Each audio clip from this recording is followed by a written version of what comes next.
यानी वन एवं वन जीव संसाधन, जो कि दूसरा अध्याय है जियोग्राफी का। अब इसके बारे में हम पढ़ेंगे और चर्चा करेंगे, इसके बारे में समझने का प्रयास करेंगे ताकि हम लोग को आसानी से समझ सकें और बोर्ड हमारा अच्छे से क्लियर हो सके। तो जैसे कि आपको पता है कि हमने संसाधन पढ़ा था, संसाधन में हमारे पास बहुत चीज़ें आई थी। उसके बाद जब दूसरा अध्याय में हम देखेंगे तो उसमें वन संबंधित है, यानी वन हो गया, वन में रहने वाले जो जीव हैं उनको किस प्रकार के संसाधन यानी किस प्रकार उनको संरक्षण करना चाहिए, किस प्रकार के साधन हैं, ये चीज़ें हम इस अध्याय में पढ़ेंगे। परिचय को थोड़ा देख लेते हैं, परिचय क्या है इस चैप्टर का।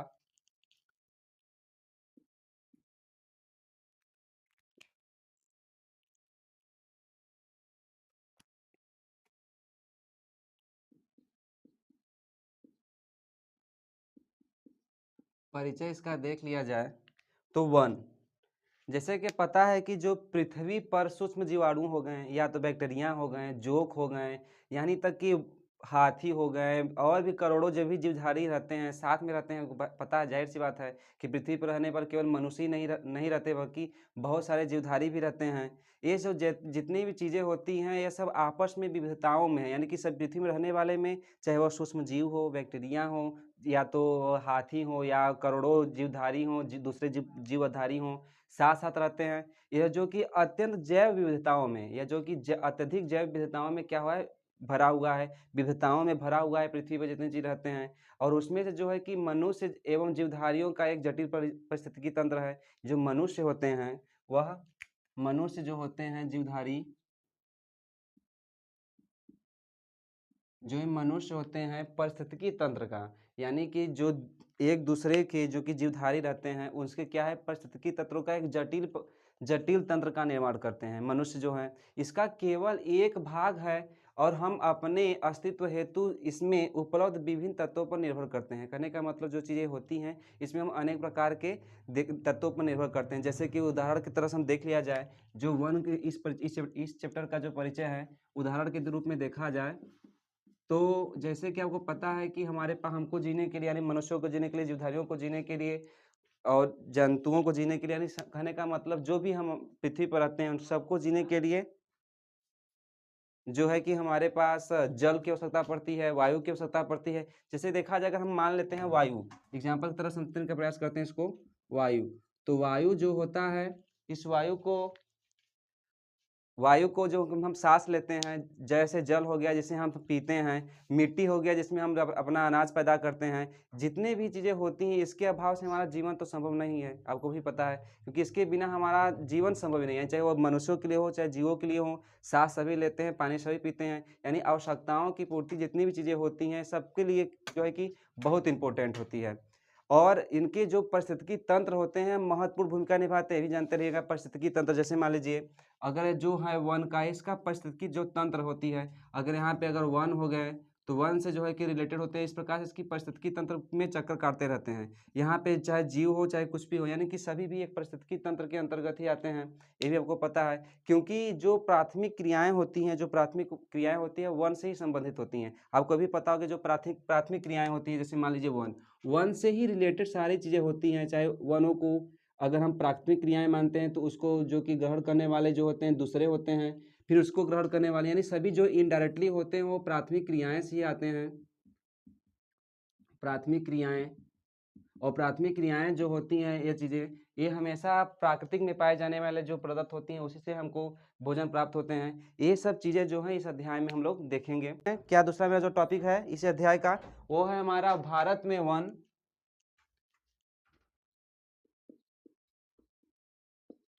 भारत में वन, देखिए जो अध्याय है जो कि हमारा दूसरा चल रहा है, क्योंकि पहला हम कंप्लीट कर चुके थे, जियोग्राफी का है, कक्षा 10 का है। तो जो दूसरा अध्याय है वन एवं वन्य जीव संसाधन। इसमें जो मेरा टॉपिक है आज, भारत में वन और वन्य जीव। भारत में वन और वन्य जीव, वन्य जीव,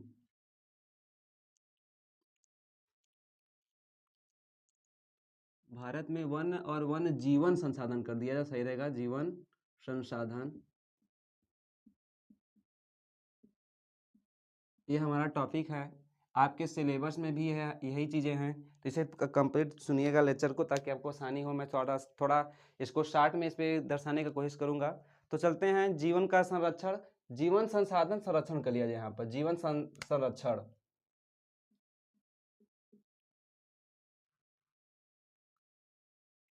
चलिए अब देखते हैं भारत में जो है कि वनों को में जो संरक्षण है, उनके में रहने वाले जो जीव हैं उनका संरक्षण किस प्रकार से किया जाता है। जैसे कि आपको पता होगा कि वन और उनमें रहने वाले जो भी जीव जंतु होते हैं वो तेजी से उनके ह्रास हो रहा है। जाहिर सी बात है, आप आसपास देखते भी होंगे कि जो है कि वन का जो संरक्षण है धीरे धीरे जो है कि उनकी संरक्षण बहुत कम मात्रा में होती चली जा रही है। उसमें वनों और वन में रहने वाले जितने भी जीव उनका ह्रास होने लगा है। वन भी जो है कि बहुत तेजी से मात्रा में कट रही है, इसको भी देख रहे होंगे आप लोग। और आस-पास जितने भी इसका संरक्षण के लेकर देखा जाए, तो इसकी जो है कि बहुत चीज़ें हो रही हैं, जो कि भारत में, और इसका संरक्षण करना हमारे लिए बहुत इम्पोर्टेंट है। क्यों?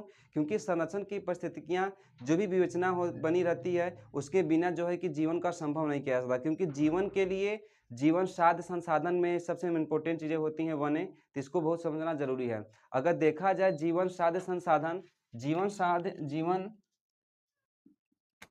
जीवन साध्य संसाधन,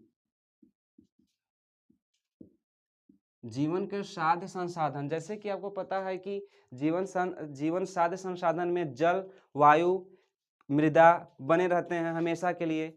यानी कि यही इम्पोर्टेंट है जीवन को हमारे जीने के लिए। जो सबसे बड़े संसाधन है वो संसाधन में क्या है हमारे लिए? जल है। जल होने के बाद में उसके बाद में मृदा है। जाहिर सी बात है, जल हो गया, मृदा हो गया, मृदा मतलब मिट्टी हो गया, और जल हो गए, मृदा हो गए, ये सब हमारे जीवन के संसाधन, जीवन को जीने के लिए सबसे महत्वपूर्ण संसाधन है। ठीक, तो 19 जब आता है, इसका संरक्षण की बात करते हैं, तो हम 1960 के दशक से लेकर 1970 के दशक में, 1960 के 1970 के दशकों के बीच की अवधि में पर्यावरण संरक्षण ने राष्ट्रीय वन जीवन सुरक्षा कार्यक्रम बनाया गया। इस पे बल दिया गया, जो कि 1960 और 1970 के दशक में बना था। क्या बना था? पर्यावरण संरक्षक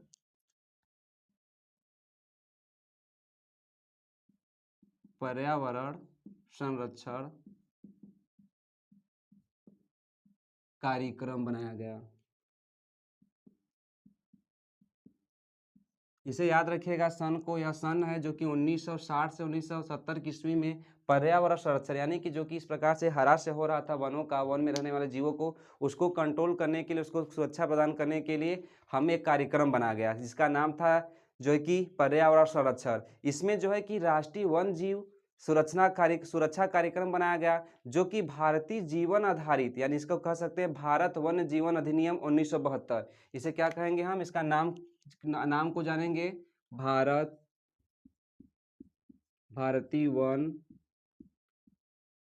देखिए, एक बार समझने का, इसको अब थोड़ा सा डिटेल में कर ले, थोड़ा क्लियर कर लिया जाए कि 1960 और 70 के में एक पर्यावरण संरक्षण कार्यक्रम रखा गया।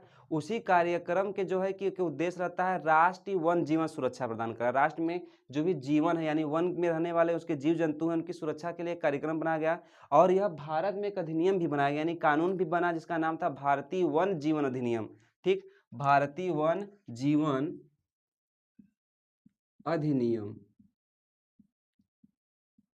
यह जो है 1972 में पास होता है, इसलिए जिसको कहेंगे भारतीय वन जीवन अधिनियम 1972 ईस्वी। और इसके अंतर्गत क्या हुआ है, जो कि लागू किया जाता है, इसको लागू किया जाता है।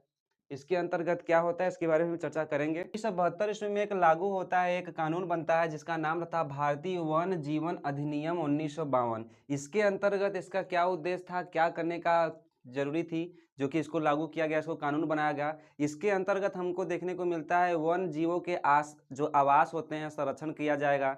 इसके प्रावधान देखने को मिलते हैं। भारत में संरक्षित जातियों की सूची में प्रकाशित की गई है, जो कि संरक्षित जातियां हैं, जो कि विलुप्त हो रही थी, उन जातियों को क्या की गई? प्रकाशित की गई। इस कार्यक्रम के अंतर्गत और भी चीजें किया गया, जैसे कि हो गया अवशिष्ट। मैं इसको थोड़ा सा लिखते चल रहा हूँ तो आप लोगों को आसानी होगी समझने में। इसके अंतर्गत क्या हुआ, लागू होने के बाद इसके रिलेटेड क्या थे। सबसे पहला अगर इसको हम हेडिंग में बना देते हैं, डिटेल में चर्चा करेंगे इसके बाद में। तो सबसे पहले देख लिया जाए तो हमारा था कि जो अवशिष्ट पदार्थ हैं, अवशिष्ट चीजें, अवशिष्ट प्रतिबंध जो था,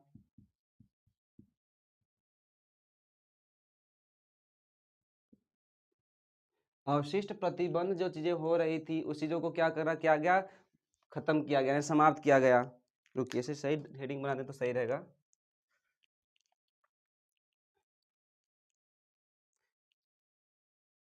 इस अधिनियम के अंतर्गत हमें देखने को मिला क्या, बहुत सी चीज़ें हैं जो कि मैं आपको नोटेड नोटेड चीज़ लिखवा दे रहा हूँ ताकि आपको भी डिटेल रहेगा, क्लियर रहेगा तो सही रहेगा।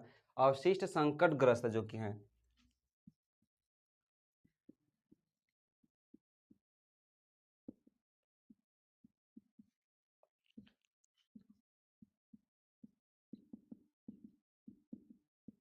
अवशिष्ट ग्रस्त जो संकटग्रस्त प्रजातियां हैं उसको क्या किया गया, उसको संरक्षित किया गया, बचाव के लिए बनाया गया। यहाँ पे बचाव भी ऐड कर लेते हैं, आता तो समझ आएंगे बचाव।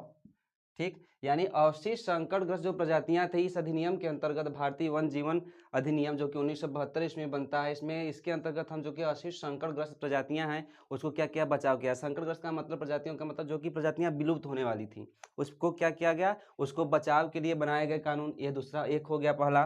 दूसरा अगर देख लिया जाए इसको, इसके अंतर्गत क्या किया गया, तो शिकार पर प्रतिबंध लगाया गया। इसे याद समझते रहिएगा आप लोग, शिकार पे क्या किया गया, शिकार पर, शिकार पर प्रतिबंध किया गया।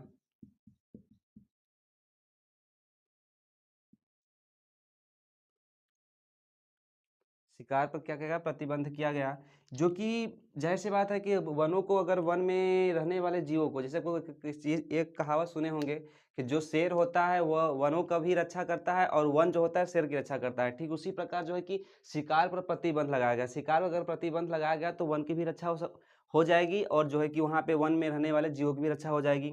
उसे दूसरा जो है कि इस अधिनियम के अंतर्गत बनाया गया था अवशिष्ट संकटग्रस्त प्रजातियों को बचाव करना। दूसरा था शिकार पर प्रतिबंध लगाना, शिकार के प्रतिबंध पर काम करना किया गया।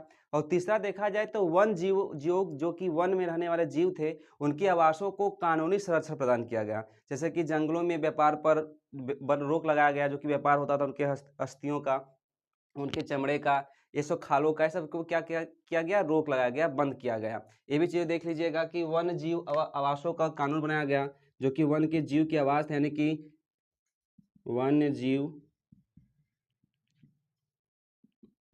आवास पर क्या किया गया, अवरोक लगाया गया। आवास पर वन के जो जीव हैं उसमें जो हो रहा था कानूनी संरक्षण प्रदान किया गया वनों के जीवों के आवास पर। यानी कहने का मतलब यहाँ देखिएगा, वन जीव का मतलब है कि वन में रहने वाले जो जीव हैं, चाहे वो पशु हो जाए पक्षी हो जाए, यानी कि जीव जो भी उसमें रह रहे हैं जीव, उस जीव को क्या किया गया, इसको आवास पर हमको प्रतिबंध लगा दिया, संरक्षण मिला, यानी कानून कानून के द्वारा संरक्षण मिला।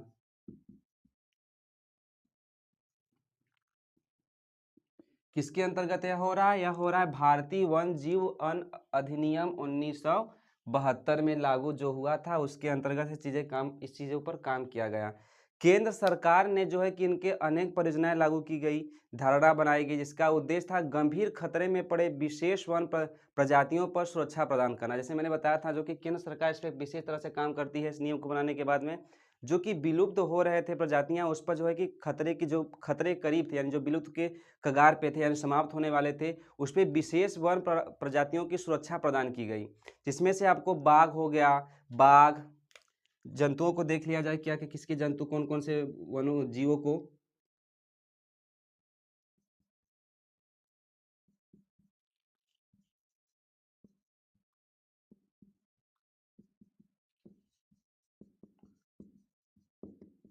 प्रजातियां में कौन कौन थे, जैसे हो गया बाघ,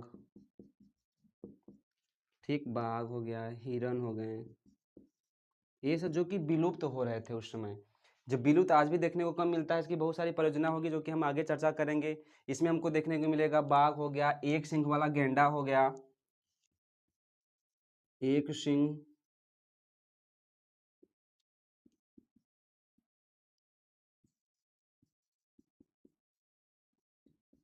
गेंडा हो गया, और सारे चीज़ें थी जो कि विलुप्त हो रही थी। इसी को हम सुरक्षित प्रदान करने के लिए अधिनियम लेकर आए थे, जिसमें से कश्मीरी हिरन हो गया, चिक्कार हो गया, और यहाँ तक कि जो हिम तेंदुए थे, इसको भी लिख लीजिएगा, और इम्पोर्टेंट चीज़ें हैं, और हिम तेंदुए,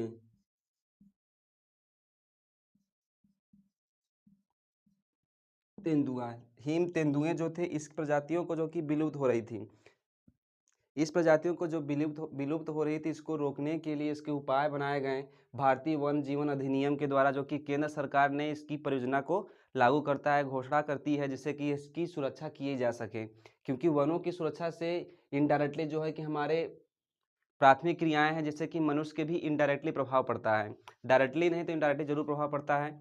इसीलिए इन सभी को सुरक्षा प्रदान करने के लिए अधिनियम बनाए गए थे, और इसका जो संरक्षण का कार्यक्रम बनाया गया था 1960 और 1970 के दशक में। अब जो है कि वन जीव और वन के जीवों को रहने के लिए, उसके लिए वन जीव अधिनियम बनाया जाता है 1980 और 1986। इसे भी याद रखिएगा, समझने का प्रयास करिएगा।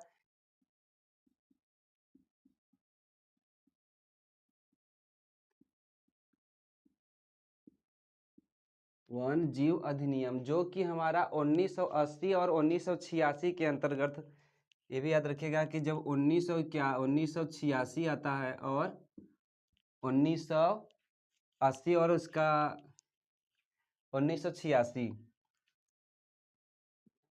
यानी कि जीव जो कि वन जीव अधिनियम 1980 और 1986 आता है, यह जो है कि तितलियों, यानी कहने का मतलब सैकड़ों तितलियां हो गए, पतंगे हो गए और आदि जो कि संरक्षित जातियों पर सम्मिलित किया गया। यानी कहने का मतलब जो यह अधिनियम आता है वन के जीवों का अधिनियम 1980 और 86 में, इसमें हम छोटे छोटे कीटों को, इसका भी संरक्षण किया गया। यानी कहने का मतलब केवल हम पशुओं को नहीं कर रहे थे, हम जो है कि कीटों को, यानी जो पतंगे हो गए, तितलियां हो गई, इसको भी संरक्षित प्रदान करी की गई। क्योंकि जो भी कुछ ऐसी प्रजातियां थी, कुछ ऐसी जातियां थी जो विलुप्त हो रही थी, किसके अंतर्गत किया गया था, ये भी समझिएगा। इसके जो अंतर्गत थे, हमको पतंगों तितलियों,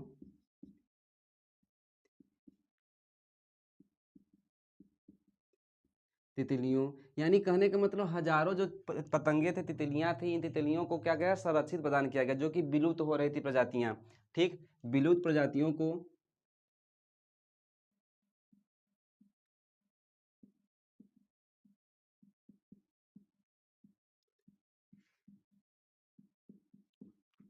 संरक्षण प्रदान किया गया।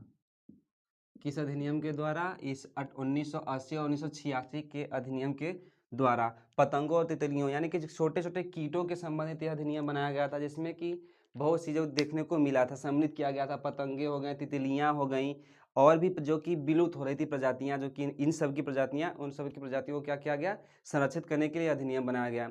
फिर उसके बाद 1991 ईस्वी में, देखिए कहने का मतलब से याद रखिएगा, हमने भी वनों का, यानी कि पशुओं को पढ़ा, वन में रहने वाले पशुओं को देखा, जो कि हमारा अधिनियम चला था। उसके बाद हमने जो है कि कीटों को देखा। अब जो है हम पौधों पे देखेंगे, इसे ध्यान दीजिएगा, आपके पौधों पे, यानी पौधों में भी बना, जो कि 1991 के अधिनियम के अनुसार बना। इनमें जो कि 6 पौधों को, यानी 1991 में जो पौधे थे, इन पौधों को जो कि 6 प्रजातियां थी, जो कि पहली बार इस सूची में शामिल किया गया था। यानी कहने का मतलब कि हमारे साथ चल रहे थे ये सब चीज़ें, यानी वन के संरक्षण के अंतर्गत हमारे पास जंतुओं का आ रहा था, कीटों का आ रहा था, लेकिन पहली बार 1991 ईस्वी में जो हमको पौधों को लेकर, पौधों को इस सूची में लागू किया गया, जो कि पौधों में 6 पौधे थे। ठीक, 6 पौधों को क्या क्या शामिल किया गया,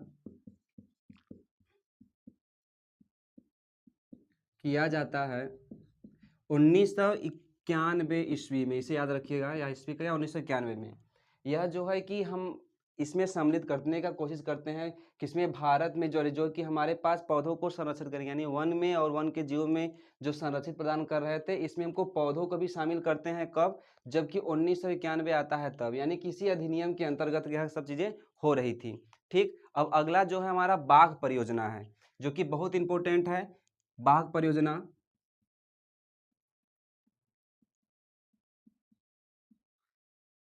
यह बारी बारी से हम समझते चलेंगे तो आसानी होगी। बाघ परियोजना में, बाघ परियोजना काफ़ी इंपॉर्टेंट है, क्योंकि इसमें जो है कि बहुत सारी चीज़ें बनाई गई, बहुत बहुत ज़्यादा। तो सबसे पहले इसको समझ लेते हैं कि बाघ परियोजना क्या थी, क्या है इसके अंतर्गत बनाया गया था, क्या नहीं। जैसे मान लीजिए बाघ में जो कि बाघ परियोजना के अंतर्गत हमको देखने को मिलता था, बाघ वन जीव संरचना में एक प्रमुख वन जो जातियाँ होती हैं, वे होती हैं। इनके आधिकारिक रूप से देखा जाए तो इसका अध्ययन किया गया तो 1973 ईस्वी में किया जाता है। 1973 में बाघों की अनुमानित संख्या जो कि 55,000 मानी गई थी। जैसे कि इसको बाघ परियोजना का हमको ज़रूरत तब पड़ती है जब बाघ की धीरे-धीरे जो है कि जनसंख्या में गिरावट आने लगी, इनकी मृत्यु होने लगी या उस तरह की विलुप्त होने लगी प्रजातियाँ। तो 1973 ईस्वी में, इसे सन देखिएगा, याद रखिएगा, 1973 ईस्वी में जो हमारे पास बाघ की प्रजातियां थी वह 55,000 थी। इतने थी प्रजातियां जिसमें से धीरे धीरे क्या होने लगी, विलुप्त होने लगी। यह जो है कि घट कर, यानी कि कहने का मतलब 1973 ईस्वी से जो है कि आगे अगर देखा जाए 1800 के आसपास अगर देखा जाए इसको 1827 ईस्वी के अनुमान में अनुमानित, तो यह जो है कि ज्यादा मात्रा में घटी, इतना ज्यादा घट गई कि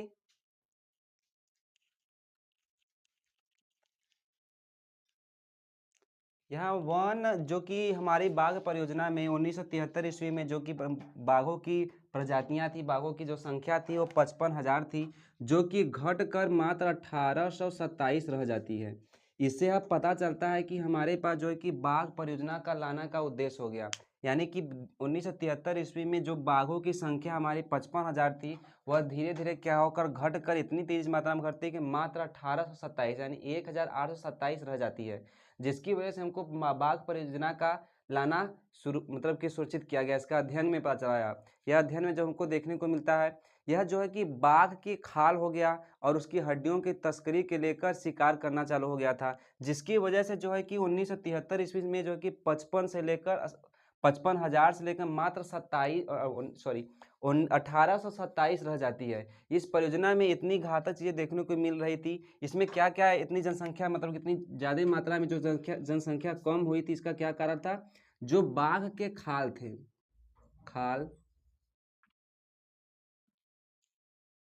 और हड्डियां,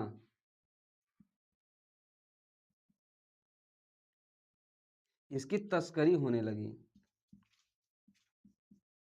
इनकी क्या होने लगी, तस्करी होने लगी। जब तस्करी होने लगती है तो इसकी इसीलिए जो है कि अब 55,000 से लेकर मात्र बच जाते हैं 1827 रह जाती है। यह जो कि बहुत ज़्यादा देखने को मिलती है, क्षति मिलती है, इसलिए जो कि बाघ परियोजना को हमको लागू मतलब कि सरकार को लागू करना पड़ गया। जब 1973 ईस्वी में जो कि 55,000 से मात्र बचता है केवल हमारे पास 1827 जो चीज़ें बाघों की संख्या, तो इसमें देखा गया, आंकड़ा निकाला गया कि बाघों की जो आवासी थी यानी जो कि स्थल थे जहाँ पे बाघ रहते थे, यानी कि जिस वन में, वहाँ पे सिकुड़ना देखने को मिला, यानी सिकुड़न देखने को मिली, जिसके लिए भोजन के प्रति ज़्यादा मात्रा में आवश्यकता होने लगी। यानी जो बाघ थे, हड्डियों की तस्करी होने लगी, उनके खालों की तस्करी होने के साथ साथ जो है कि जंगली जानवर जो कि उनके उपज जो उनके भोजन थे उनमें भी देखने को कमी हमें देखने को मिलती थी और सिकुड़न ज़्यादा देखने को मिली। उनके भोजन की आवश्यकताओं को लेकर हो गया, जंगली जो उपजातियाँ थी जिनकी संख्या में कमी होने की वजह से, मानवीय जनसंख्या की वृद्धि होने से, यह सब चीज़ें जो थी कि बाघ परियोजना को हमें लागू करने के सबसे बड़े कारक कारण रहे। क्यों? क्योंकि जब देखिए सबसे पहला कारण अगर देखा जाए, इसे हम इरेज करके थोड़ा सा इसको बना देते हैं।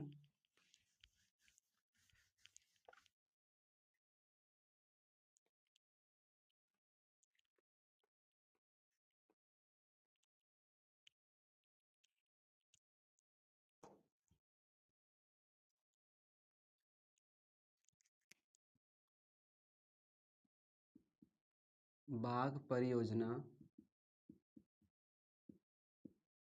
बाघ परियोजना, आपको पहले जैसे कि मैंने बताया कि 1973 में कितने थे, 55,000 थे, लेकिन यह घट कर कितने हो जाते हैं, मात्र 1827। तो इसे यह कम होने के क्या कारण थे? तो कारण जो था सबसे पहला देखा गया कि अनुमानित माना गया कि सबसे पहले जो कि उनके खालों के यानी बाघ के खालों का, बाघ के जो खाल थे और हड्डियां जो थी, इसकी तस्करी होने लगा। यानी कि कहने का मतलब कि बाघ के खाल हो गए, हड्डियां हो गए, इसकी तस्करी होने लगा। इसको भी लिखना सही रहेगा, समझ लीजिएगा, तस्करी।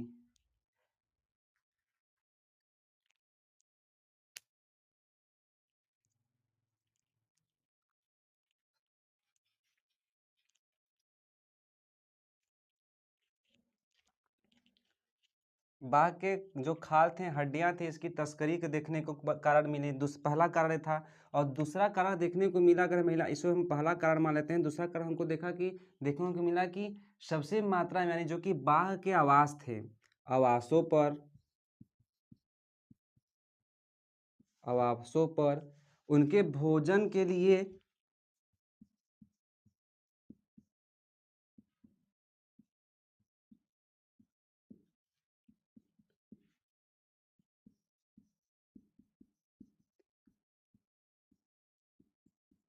कमी, प्रजातियों में कमी, यानी कहने का मतलब दूसरा कारण थे जो कि 1973 में 55,000 से लेकर 28 हो गए थे। तो क्या कारण थे? तो कारण में देखा गया कि बाघ के जो खाल थी, हड्डियां थी, इसकी तस्करी ज़्यादा मात्रा में देखने को मिल रहा था हम लोग को।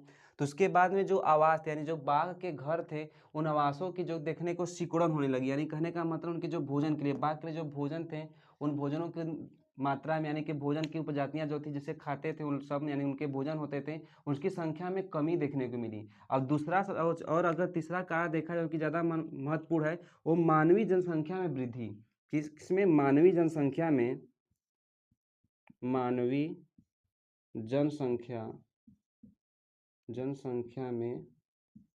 वृद्धि। इसमें हम चौथा भी बना सकते हैं कि जो कि स्थानों में सिकुड़न, यानी कि कहने का मतलब स्थानों में कमी।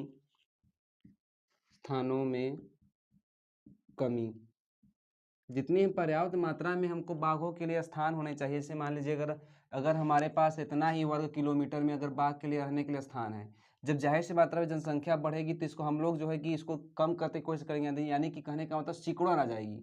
तो इनको बाघ के रहने के लिए पर्याप्त स्थान नहीं रहेंगे। इसकी वजह से जो है कि हमें ज़्यादा मात्रा में गिरावट देखने को मिलती है। 1973 में जब एक अनुमानित आंकड़ा निकाला गया, प्रस्तुत किया गया, तो इसमें सारी चीज़ें देखने को हमको मिल रही थी। और इसके बाद ये भी देखने को मिला कि यह सब होने के वजह से जो है कि बाघ की प्रजातियां विलुप्त होने के कगार पर चली गई थी। फिर उसके बाद भारत में बाघ अभयारण्यों की सूची बनाई गई। यानी बाघ के जो अभयारण्य थे, जहाँ पे कितनी मात्रा में कितनी जनसंख्या थी, कितनी वर्ग किलोमीटर में कितने बाघ थे, उनके लिए एक योजना बनाई गई, अभयारण्यों की सूची बनाई गई, जो कि बहुत इंपॉर्टेंट है। इसे भी समझने का प्रयास करिएगा। यह लिस्ट है, मैं कुछ लिस्टों को लिख दूंगा, उसके बाद मैं वीडियो में लगा देंगे साइड में। आप उसे देख लीजिएगा, उसे याद कर लीजिएगा कि कहाँ पे किस रिजर्व किया गया बाघों के लिए।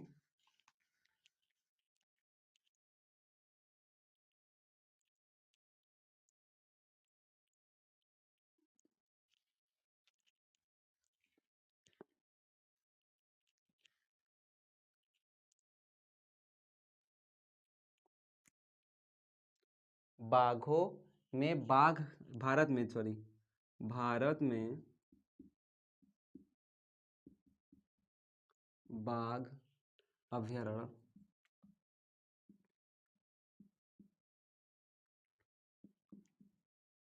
की सूची।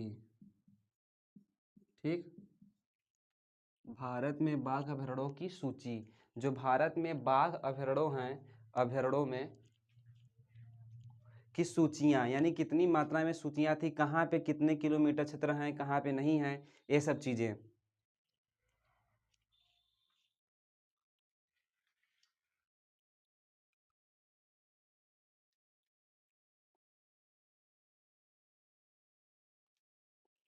तो सबसे पहला अगर देखा जाए जो कि है यह है, यहाँ ध्यान दीजिएगा, कुछ चीज़ें हो जा रही है। तो भारत में बाघ अभयारण्यों की सूची में सबसे पहला था कि है आपका बछीपुर टाइगर रिजर्व। ये देखिएगा, इसे याद रखिएगा आप लोग। जो कि पहला क्या था, जो कि बाघ की सूचियाँ, मैं सूचियाँ को पूरा नहीं लिखूंगा क्योंकि बहुत लंबा हो जाएगा। इसे छोटी छोटी सूचियाँ जो है, बछीपुर है, इसको लिस्ट में इस प्रकार से बना दें ताकि आपको समझने में भी आसानी हो। इसकी तालिका में सबसे पहले जो कि तालिका को हम 3 प्रकार के बनाएंगे। क्रमांक ले लेते हैं, ठीक, क्रमांक। दूसरा हो जाता है का स्थान, कहाँ पे है, टाइगर रिजर्व, उसके बाद में क्षेत्रफल, वर्ग किलोमीटर में क्षेत्रफल,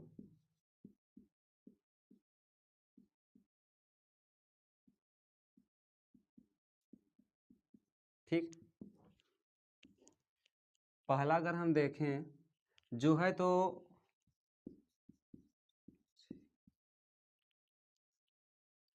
बच्छीपुर टाइगर रिजर्व। ठीक, इसका जो क्षेत्रफल देखने को हमें मिलता है वह है 914 वर्ग किलोमीटर। स्थान भी देखने, इसमें एक और ऐड कर देते हैं स्थान कहाँ पे है, जो हमको 914 वर्ग किलोमीटर, वर्ग किलोमीटर हम लिख दिए, इसलिए हम केवल अंक का ही लिखेंगे, तो इसे ध्यान दीजिएगा। यह जो रिजर्व है यह कर्नाटक में देखने को, हमारा कर्नाटक में है, कर्नाटक में है। दूसरा देखा जाए तो हमारा दूसरा जो है वह है कॉर्बे टाइगर रिजर्व। इसकी जो क्षेत्रफल है, इसका जो कि स्थान है, इसको देखा जाए तो 1288.34 है, जो कि हमें यह भी देखिएगा वर्ग किलोमीटर ही है। यानी कि मैं यहाँ पे वर्ग किलोमीटर में नहीं कहूँ, केवल अंक लिख देना है, उससे आप समझ जाइएगा क्या है क्या नहीं है। उत्तराखंड में है।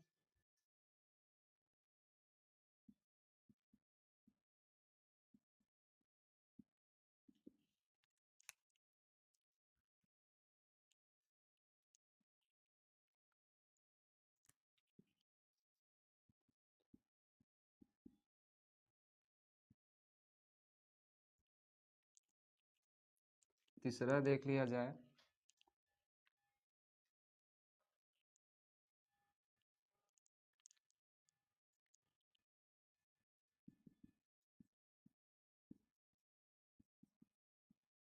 टाइगर रिजर्व है, कान्हा टाइगर रिजर्व, जो कि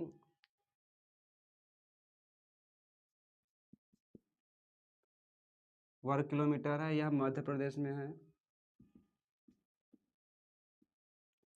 ठीक, चौथा अगर देख लिया जाए तो आपका है मानस टाइगर रिजर्व।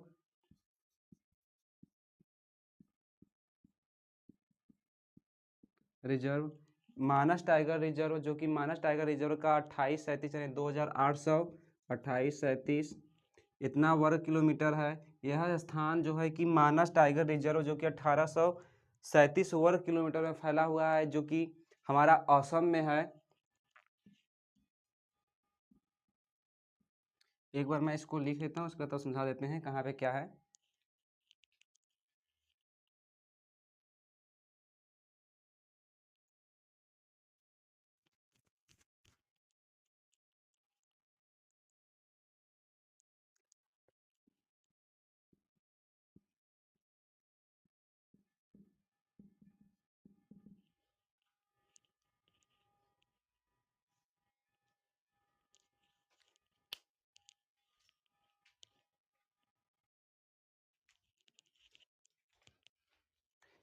तो यह इस प्रकार से भारत में बाघ अभयारण्यों की सूची में से मैंने लिख दिया है। इसके पहला जो है कि बच्छीपुर टाइगर रिजर्व है, जिसका क्षेत्रफल अगर वर्ग किलोमीटर में देखा जाए तो 914 वर्ग किलोमीटर है, जो कि कर्नाटक में है। दूसरा जो है कार्बेट टाइगर रिजर्व, जो कि 1288.34 वर्ग किलोमीटर, जो कि उत्तराखंड पे है। फिर कान्हा टाइगर रिजर्व को देखा जाए तो इसका जो क्षेत्रफल है तो है 2051 वर्ग किलोमीटर क्षेत्रफल, जो कि मध्य प्रदेश में है। इसी प्रकार असम में है, उसके बाद महाराष्ट्र में है, झारखंड में, राजस्थान में है, जो कि सूचियाँ बहुत बड़ी हैं।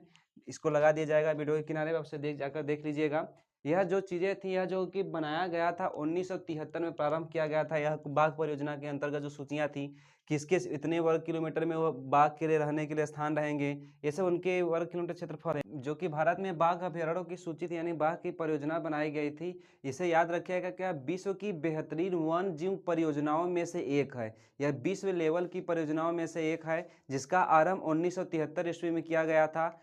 और इसकी जो कि शुरुआत में इसकी सफलता काफ़ी मात्रा में देखने को मिली थी। सबसे पहले अगर शुरुआत में अगर देखा जाए 1973 की जो शुरुआत हुई थी, तो इसकी सफलता बहुत ज़्यादा अच्छे मात्रा में देखने को मिली थी, क्योंकि जो कि बाघों की जो संख्या थी वो बहुत तेजी मात्रा में बढ़ी थी। जैसे अगर देखा जाए, अगर 1973 में लागू होने के बाद में यह जो कि स्टार्टिंग में, यानी कि स्टार्ट जब हुआ था यह परियोजना, उसमें बाघों की संख्या में बहुत तेजी से वृद्धि हुई थी। यानी बाघ के जो विलुप्त हो रहे थे प्रजातियां, वो प्रजातियों की में कमी आई थी।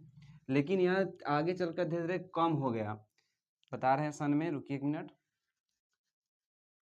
यह जो है कि बहुत ज़्यादा मतलब स्टार्टिंग में तो उसका जो कि ग्राफ थे काफ़ी अच्छा ऊपर गया, लेकिन उसके बाद में धीरे धीरे क्या हो गया, समाप्त हो गया। और इसे ये भी याद रखिएगा कि यह विश्व की सबसे महत्वपूर्ण परियोजनाओं में से एक है।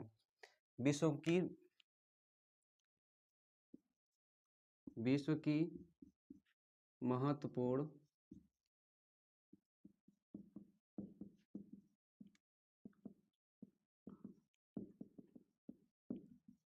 एक है। इसका निर्माण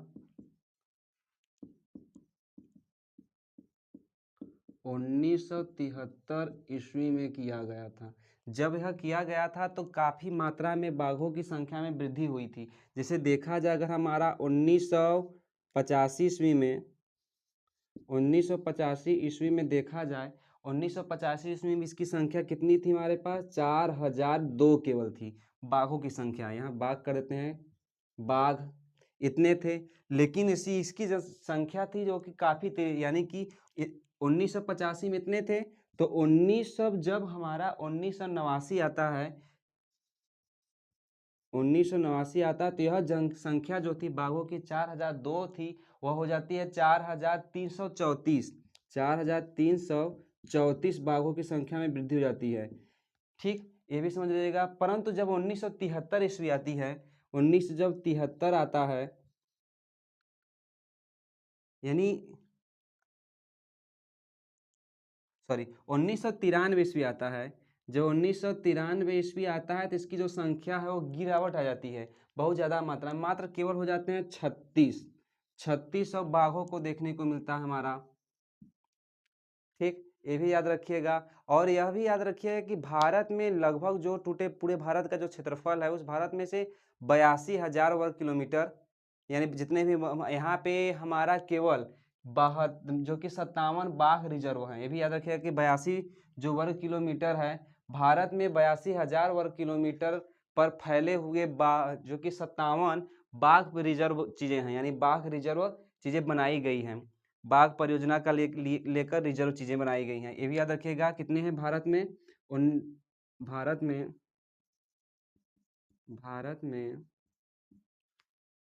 82,000 वर्ग किलोमीटर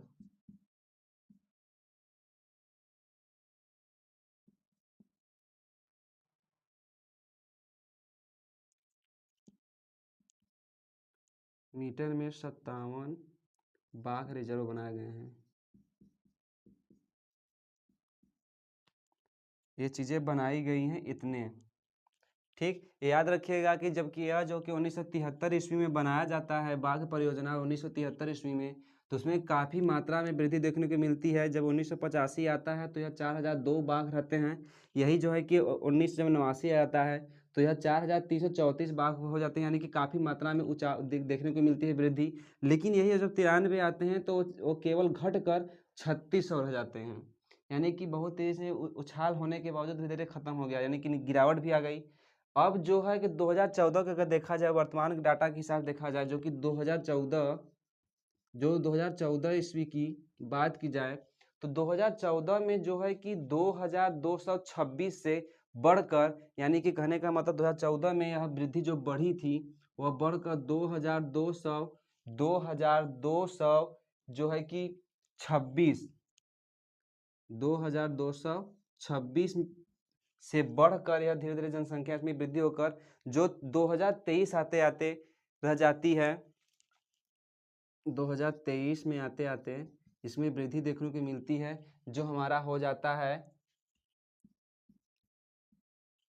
3682। यानी कि बाघों में अब देखा जाए वर्तमान में 2023 में तो बाघों की संख्या में धीरे धीरे जो विलुप्त हो रही थी उसमें उछाल देखने को मिल रहा है, यानी हम उसकी रिकवरी कर पाए हैं अच्छे से। जिस प्रकार से हम 1985 में 4200 रहते हैं बाघों की संख्या प्रजातियों की, उस प्रकार धीरे धीरे करके कमी आई थी, लेकिन 2014 के बाद में इसमें उछाल भी देखने को मिली है। अब यह आगे चलकर इसको सही तरीके से किया जाए ताकि फिर 1985 की तरह कार्य न हो पाए, इसमें भी ध्यान देने की ज़रूरत थी। यह जो बाघ परियोजना है यह विश्व की बेहतरीन परियोजनाओं में से एक है। और मेरा अगला टॉपिक है वन एवं वन्य जीव संसाधनों के प्रकार और वितरण। यानी इसमें हम पढ़ेंगे वन, वन में रह रहे जीव, उनके संसाधन और प्रकार, यानी वन के प्रकार और वितरण। तो सबसे पहले से थोड़ा सा कुछ इसके बारे में जान लेते हैं। जैसे कि आपको पता है प्रायः भारत में अधिकांश वन और वन जीव या तो प्रत्यक्ष रूप से सरकार के अधीन में आते हैं, या तो वह है कि वन विभाग या और विभागों के रूप में आते हैं, जो कि इनडायरेक्टली सरकार के प्रबंधता निभाते हैं, देखने को मिलता है। यानी वन हो गए वह या तो सरकार के अंतर्गत आते हैं, ठीक, या तो प्रत्यक्ष रूप से सरकार उसको कंट्रोल करती है, या तो जो है इसको वन विभाग करता है, जैसे वो पता है। ठीक, तो अब हम समझने का प्रयास करते हैं कि वन के प्रकार हैं कितने, जो कि सरकार के अंदर काम करती है। वनों के प्रकार अगर देख लिया जाए, अगर वन की बात करता है तो वन तो जो है कि वन के प्रकार,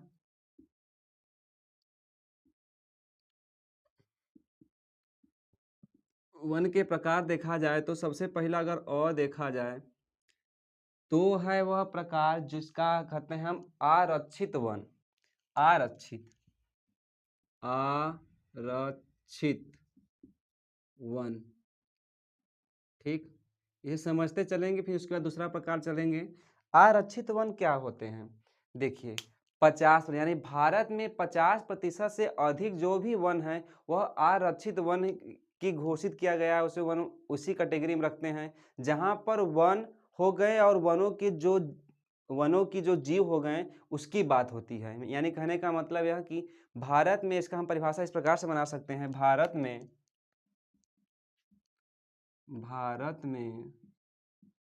50%, भारत में 50% से अधिक, 50% से अधिक वन, भारत में 50% से अधिक वन आरक्षित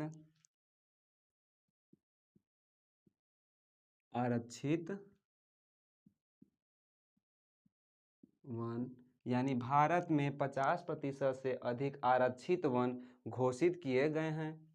आरक्षित वन घोषित किए गए हैं, किए गए हैं। यानी भारत में कम से कम आपके 50% से अधिक जो भी हैं वन जो है कि आरक्षित वन घोषित किए गए हैं। जहाँ पर है कि वन और वन जीवों की बात होती है, किसकी होती है, जहाँ पर वन हो गया, वन और वन जीव की बात हो, उसे हम आरक्षित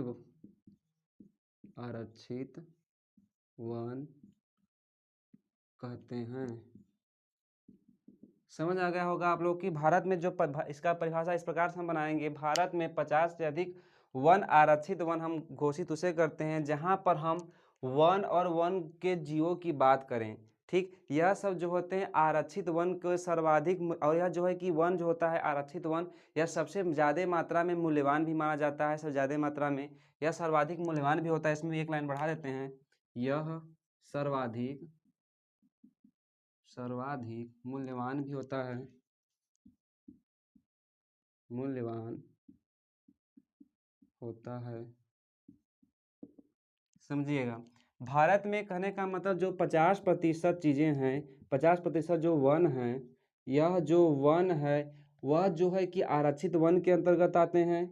और इसमें जो है कि वन हो गया या वन में रहने वाले जो जीव हो गए, जीवों की संरक्षितता की बात की जाती है। यानी वन के साथ साथ वनों में रहने वाले जीवों को संरक्षित करने की बात जो होती है इसी में होता है, जो कि आरक्षित वन है। ठीक, ये रहे आपका आरक्षित वन पहला। दूसरा देख लिया जाए हमारा जो है कि संरक्षित वन। यह सबको पता है कि भारत में जो है हमको या तो पूरी तरह सरकार के कंट्रोल में होता है वन, या तो हमारे वन विभाग के कंट्रोल में होता है। उसी प्रकार से कहा जाता है कि आरक्षित वन हो गया। अब दूसरा देख लेते हैं, अब हमारा है तो ब देख लेते हैं, जो हमारा संरक्षित वन है, संरक्षित वन, संरक्षित वन। अब संरक्षित वन क्या होता है, इसके क्या होते हैं, ये समझ लीजिएगा। संरक्षित वन देखिए, देश का कुल भाग, देश के जितने भी भाग हैं कुल भागों का 1/3 भाग संरक्षित वन की श्रेणी में आते हैं, यानी इसके अंतर्गत आते हैं। वनों को नष्ट होने से बचाने के लिए इसका सुरक्षा दिया जाता है, यानी कि वनों को नष्ट होने से बचाने के लिए इसको सुरक्षित किया जाता है। यानी कहने का मतलब देश का कुल भाग, देश का कुल भाग का, देश के कुल भाग का 1/3 भाग, 1/3 भाग संरक्षित वन के अंतर्गत आते हैं। ठीक, भाग संरक्षित, संरक्षित वन, संरक्षित वन के अंतर्गत आते हैं।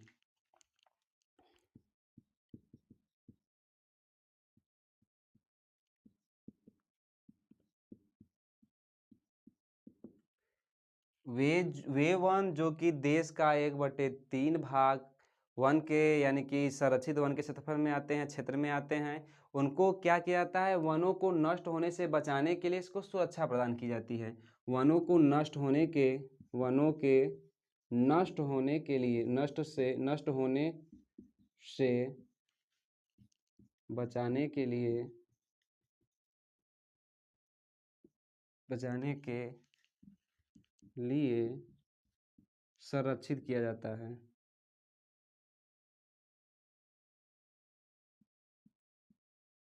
संरक्षित या रक्षित किया जाता है।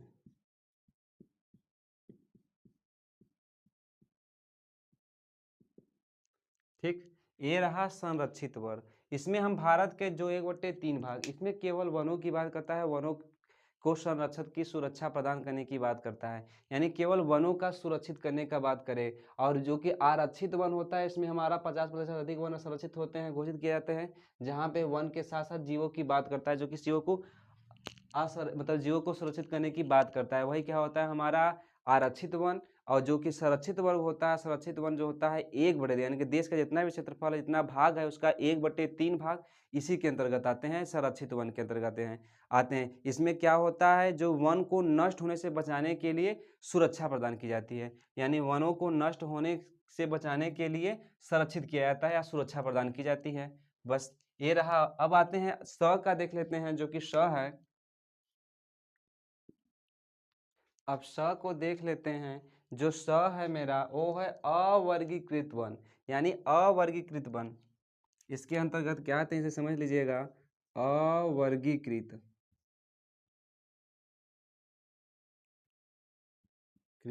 वन, जिसका कि हम वर्गीकृत नहीं करते हैं। ठीक, इसमें हमारे जो है कि मिट्टी के साथ, यानी कि भूमि भी सम्मिलित हो जाती है। अवर्गीकृत, इसकी मात्राएं थोड़ी सी।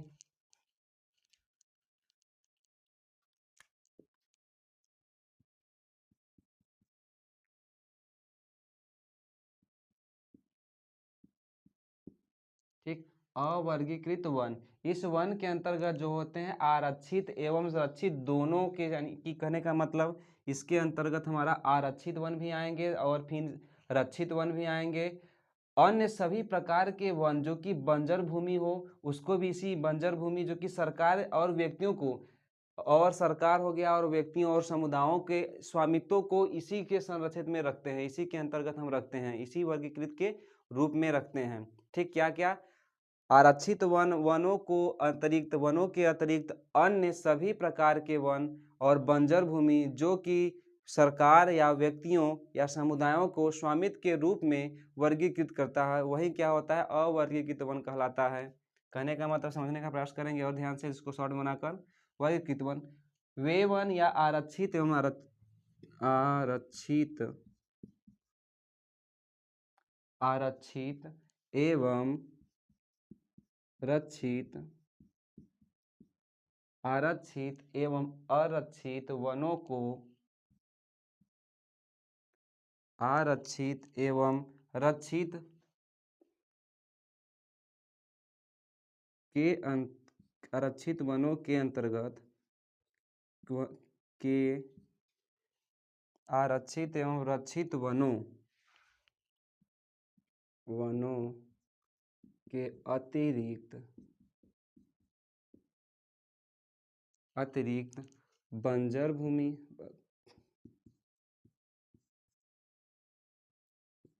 देखिए इसे समझने का प्रयास करिएगा कि जो कि आरक्षित वन होती है वह सॉरी अवर्गीकृत वन होती है, उसमें आरक्षित वन भी सम्मिलित होते हैं, रक्षित वन भी सम्मिलित होते हैं।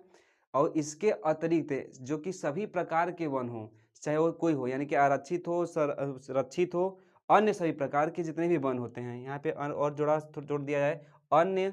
इसके अतिरिक्त उसमें बंजर भूमि भी ऐड कर ली जाती है। बंजर भूमि जो सरकार या व्यक्तियों के, बंजर भूमि जो सरकार या व्यक्तियों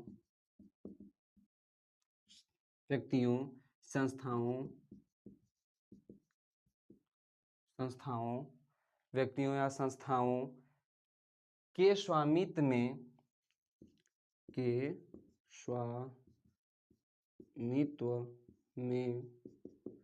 इसके अंतर, यानी कहने का मतलब आरक्षित एवं रक्षित वन या सभी प्रकार के वन और जो कि सरकार, व्यक्तियों और समुदायों को स्वामित्व में होते हैं, यानी इनके अंतर्गत आते हैं, स्वामित्व में होते हैं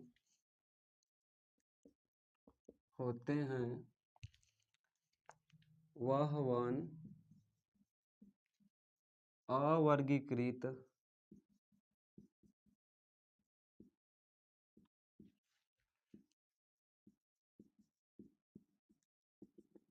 कुछ समझ में आया? आरक्षित एवं रक्षित वनों के अतिरिक्त, यानी कहने का मतलब आरक्षित हो और रक्षित हो और अन्य वनों को यहाँ पे थोड़ा सा ऐड कर दिया जाए, वह अन्य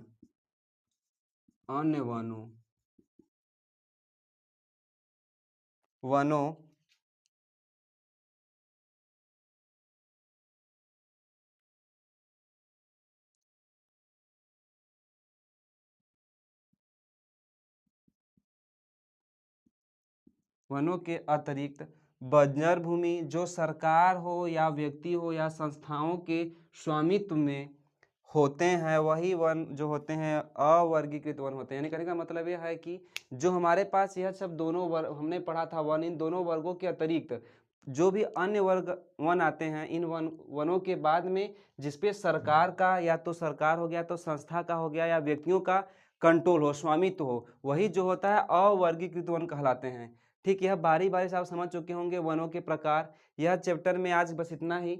आप जो है इसे एक बार दो बार रिपीट कर लीजिएगा, समझ लीजिएगा कि किस प्रकार से क्या था क्या नहीं। इसमें हमने जो है कि वनों के भी प्रकार बताए हैं बारी बारी से सबको, और ब स करके। तो आज के लिए बस इतना ही। जय हिंद।